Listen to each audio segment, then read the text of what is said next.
Hi everybody, welcome back to the third section of the module on the different types of play. Play, as you all know, is a very important aspect in the development of children, and by now I think you are familiar with different forms of play.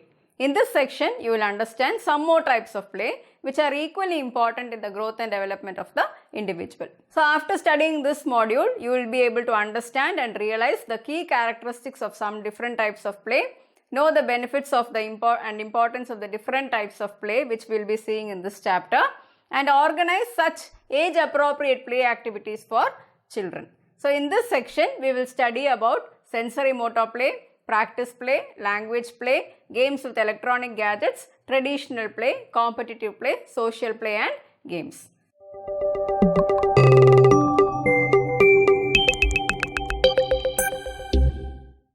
It's widely used during the infancy period, where a child uses all, that is his or her sense organs, to learn about the surrounding.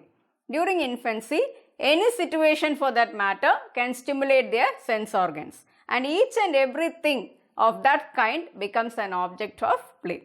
It is a behavior depicted by children below 12 months of age, whereby they get happiness and joy by involving themselves in sensory motor activities. It usually develops in children along with their sensory motor thought process. Sensory motor play is usually seen in children as they enter the second quarter of their first year of life on earth, that is between 6 months to 12 months. Selection of novel objects for play and exploration is seen around 9 months of age. They develop an affinity for toys that make noise or bounce. Toys that follow the principle of cause and effect are enjoyed more by infants at 12 months of age. For example, a child playing with a squeeze soft toy develops the sense of sound and touch.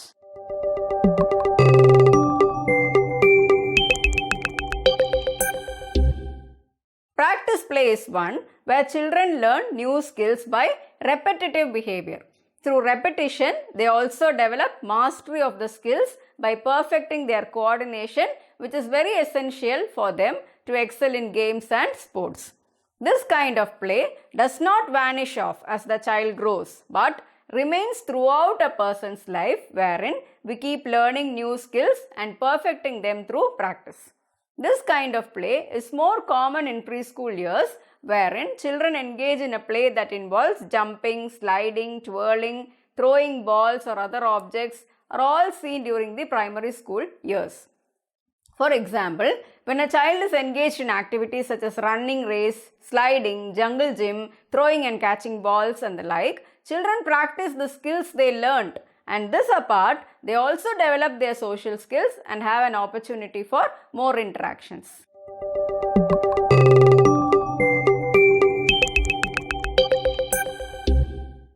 Production of repetitive cooing sound initiates the development of language play in children.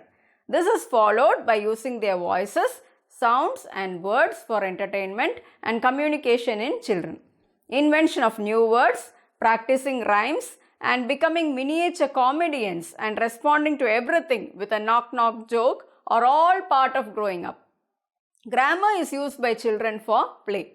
It is a medium through which a child expresses his or her thoughts and ideas, and children keep learning new things daily in language play. Songs, games, stories and books are certain other sources of language development. The caretaker has a prominent place in the initiation of language play in children, as they are the first ones to introduce language to the child. Children invoke themselves in language play just to get engaged. They use language to communicate and to give directions. For example, when a parent reads a bedtime story to the child learns new vocabulary and its pronunciation.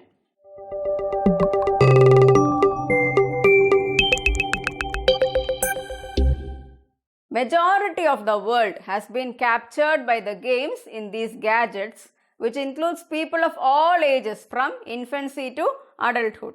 It easily attracts people since it's not tiresome but entertaining. There are a lot of games which help children in gaining knowledge which are really attractive. Children are usually given gadgets for engaging them, so that they do not disturb the adults.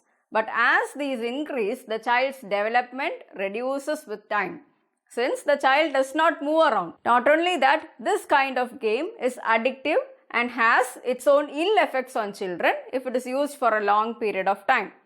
For example, mobile apps that teach children new words and create new ideas. Also, a crying infant can be calmed by an adult by showing their favorite TV show.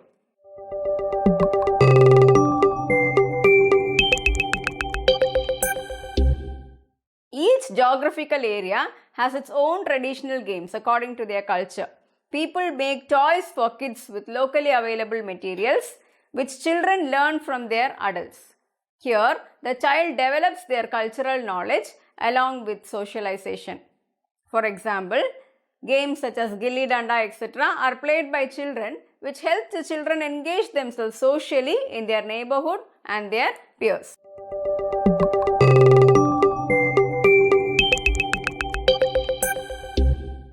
It can be intellectual and physical play that shows the child's ability and skills in the field.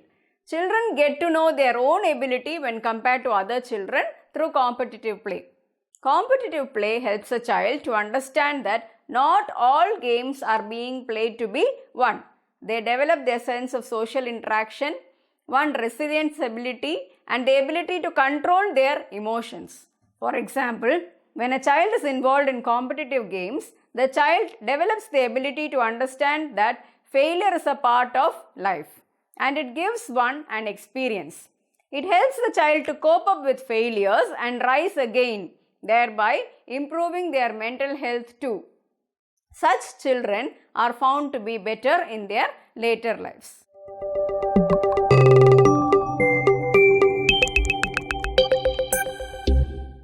It is a play that involves interaction with peers. It increases dramatically during the preschool years. This kind of play is very much significant for a child's overall development. Through this kind of play, children learn about all social communication skills and values, which may include behaviors such as cooperating, sharing, compromising, problem solving, and the like. When children are engaged in social play, they get an opportunity to enact various roles through which they learn which is the most accepted behavior, and they also learn important life skills like bargaining, etc. Play is such a magnificent work which provides children with the opportunity to practice skills, learn and grow from even the most basic play experiences. One can help the child reach their potential by simply helping them to play.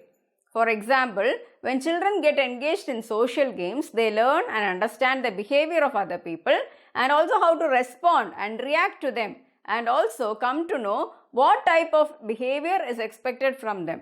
This apart, they also experience the joy of togetherness and harness sweet memories.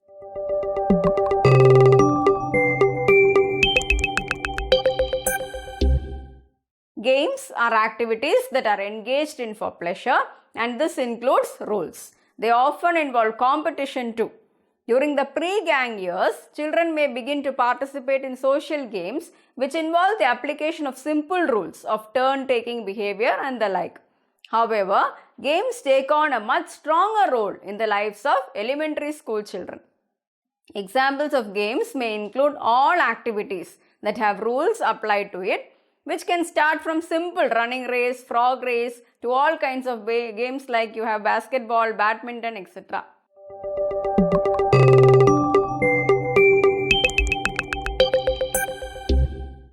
Excellence in early childhood education is to develop children who have control on their physical movements, who are capable of cooperating and coordinating with a playmate, and able to think and solve simple social problems. This can be achieved only through play. It is essential that children are given opportunities to experiment with all sorts of play so that they are able to maximize their potential. Hope you have understood about the different kinds of play all children usually engage themselves in and how it is beneficial for them. Hoping to see you with more videos related to play and its benefits. Wishing you all a happy learning experience. Thank you.